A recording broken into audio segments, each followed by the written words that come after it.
पावसाळी अधिवेशन सुरू आहे आणि याच पावसाळी अधिवेशनामध्ये आपण जर पाहिलं तर आमदार गोपीचंद पडळकर यांनी एक मुद्दा उपस्थित केला आहे। तो मध्ये राज्यात होणाऱ्या दूध भेसळ संदर्भात आणि नेमकी ही दूध भेसळ कशी होते याचं प्रात्यक्षिक सुद्धा त्यांनी माध्यमांसमोर दाखवलेलं आहे। माझ्यासोबत सध्या बातचीत करण्यासाठी गोपीचंद पडळकर जे आहेत।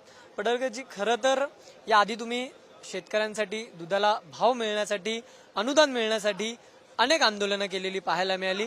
तुम्ही रस्त्यावर उतरला होता, मात्र एक गोष्ट आज तुम्हीच या सगळ्यातली समोर आणून दिली, ती म्हणजे दुधात होणारी भेसळ। नेमकी भेसळ कशा पद्धतीने होते? वेगवेगळ्या पदार्थात भेसळ होते। आपण मीडियाच्या माध्यमातून बघतो, पेपरला वाचतो, सभागृहात आल्यानंतर सविस्तर चर्चा होते। तास दीड तास चर्चा या विषयावरती झालेत, आम्ही ऐकलेत, त्या चर्चांमध्ये आम्ही सहभाग घेतलाय। पण भेसळ भेसळ भेसळ नेमकी भेसळ काय होते ह्याच्या आम्ही खोलात गेलो, तेव्हा अशी बाब लक्षात आली की वेगवेगळे प्रकार आहेत दुधाची भेसळ करण्यात। त्यातले 2 प्रकार मी तुम्हाला इथं करून दाखवले। इथं दूध तुमच्या समोर तयार करून दाखवलं। 100 मिलीचं 1 लिटर दूध तयार होतंय, 250 मिलीचं 1 लिटर दूध तयार होतंय। म्हणजे गाईचं म्हैस करणं अत्यंत सोपी प्रक्रिया आहे। गाईच्या दुधाला 30 रुपये भाव आहे, म्हैस केली का 60 रुपये होते। तुम्ही काय केलंय? तुम्ही धार काढली नाही, तुम्ही म्हशीला काही चारा घातला नाही, म्हशीला घेऊन शेतात गेला नाही, त्याला काय पेंड घातली नाही, त्याला खुराक घातलं नाही, काहीच नाही। तुम्ही तिकडून दूध डेअरीवरती आणलं, टँकरला दुसरा टँकर जोडला, ह्या टँकरमध्ये पाणी, ह्या टँकरमध्ये पाणी, त्या टँकरमधलं पाणी दूध इकडे टाकलं, त्यात पावडर टाकली, त्यात केमिकल टाकलं, पाठवून दिलं। ह्याच्यामुळे परिणाम काय होतोय? त्या दुधाला दर मिळत नाही ना, जो शेतात काम करतोय, रात्रंदिवस राबतोय, अख्खं घर त्या जनावराच्या मागे असतं दिवस रात्र, तेव्हा 10-20 लिटर दूध तिथं डेअरीमध्ये येतं। आणि इकडं आल्यानंतर तुम्ही ते भेसळ करून देताय, केमिकल टाकताय, त्यामध्ये युरिया टाकताय, हायड्रोजन पॅरॉक्साईड टाकताय, कितीतरी चुना टाकताय। तुम्ही द्याल का तुमच्या घरातल्या पोरांना जे भेसळ करते? आणि ते इथं बसलेले लोक आहेत, ज्यांचे मोठे मोठे दूध संघ आहेत ना, त्यांचे हे प्रकार आहेत। अतिशय मी जबाबदारीने बोलतोय। आणि म्हणून शेतकऱ्याच्या दुधाला भाव मिळत नाही कारण भेसळ होते। जो घेणारा ग्राहक आहे त्याला चांगल्या प्रतीचं दूध मिळत नाही कारण भेसळ होते। आता ह्यात सरकारचा दोष काय सांगा? आणि म्हणून सरकारला माझी विनंती आहे की भेसळ थांबली पाहिजे, ह्याच्यावरती कडक मधला कडक कायदा आला पाहिजे आणि यांना जेलमध्ये कायमचं टाकला पाहिजे, बाहेर सुद्धा सोडू नका।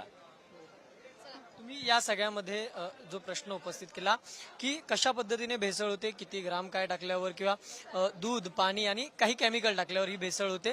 पण एक प्रश्न असा आहे की ही भेसळ केल्यानंतर एक का डबल अशा प्रकारची स्कीम पाहायला, मग यामध्ये किती पैशांचा हा फरक पडतो? किती कोट्यावधी? 10 रुपये तुम्ही इन्व्हेस्टमेंट केली का त्याचं 100 रुपये होत आहेत? असा धंदा कुठं आहे का? 10 रुपये त्याचं 100 रुपये होते, 70 रुपये होते, 80 काय द्यात? कष्ट काय? किती कोट्यावधी? बघा आता ते तुम्ही शोधा, आता याच्यावर सर्च करा। एक आरोप असाही केला जातो की ह्या आधी जसं आपण पाहिलं की या सगळ्या संदर्भात शेतकरी भेसळ करून हे दूध, अरे शेतकरी कधीच भेसळ करत नाही। शेतकरी कधी कधी पाणी टाकायचं, आम्ही लहान असताना बघायचो, परंतु आता मशिनी आल्या त्यात पाणी सुद्धा दाखवतं, पाणी सुद्धा दाखवलं जातं। त्यामुळे शेतकरी भेसळ करत नाही, जिथून कलेक्शन होतं तिथून पुढे ही चेन तयार होते। सर्वसाधारण मोठ्या प्रमाणात या दुधाचा वापर करतात आणि मुंबईत खरं तर पिशवीचं दूध आहे किंवा मुंबईत काय गावाकडे पण पिशवीतलं दूध खातात ना। ज्या लोकांच्याकडे जनावर नाही ती लोक पिशवीतलं दूध घेतात, पॅकिंगचं दूध घेतात, ते पण भेसळीचं दूध आहे। प्रश्न हाच आहे की या सगळ्यामुळे आरोग्याचे प्रश्न निर्माण होतात। काय कॅन्सर सारखा आजार यामुळे होतो। आज मुलं लहान लहान आजारी पडतात, मोठ्या माणसांना पण वेगवेगळे रोग होतात, हे केमिकलमुळेच होतात ना। रोज तुमच्या शरीरात जाते ना, त्याचा वाईट परिणाम होतोय। एक पडळकरजी, एक प्रश्न असा आहे की या तुम्ही ज्या गोष्टी आणून हे सगळं डेमो दाखवला, या सहजासहजी मार्केटमध्ये उपलब्ध होणाऱ्या नाहीये, सर्वसामान्यांना जे नाही त्यांनाच ते मिळतंय। आम्हाला मिळायला 15 दिवस गेले। ते इस्लामपूरच्या परिसरात ही सगळी लोक आहेत, मग आम्ही दूध डेअरीवालेच आहेत असं समजून त्याच्याकडे 2-4 वेळा गेल्यानंतर हे दिलंय त्यांनी केमिकल, असं ते डायरेक्ट देत नाहीत। जे इतर अंमली पदार्थात जसे त्यांची रॅकेट असते तसंच ही रॅकेट आहे, त्याच्यापेक्षा गंभीर ही परिस्थिती आहे। एखादा बडा नेता यामध्ये असेल ना, बघा ना, कोण आहे शोधा, ज्यांच्या डेअऱ्या कोण कोण त्यांचं चेक करा।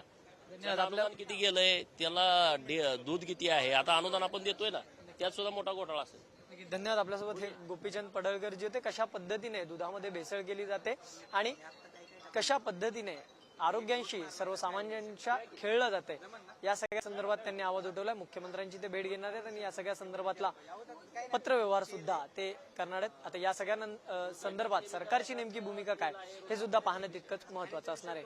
व्हिडिओ जर्नलिस्ट स्नेहल चव्हाण, धनंजय दळवी, पुढारी न्यूज, मुंबई।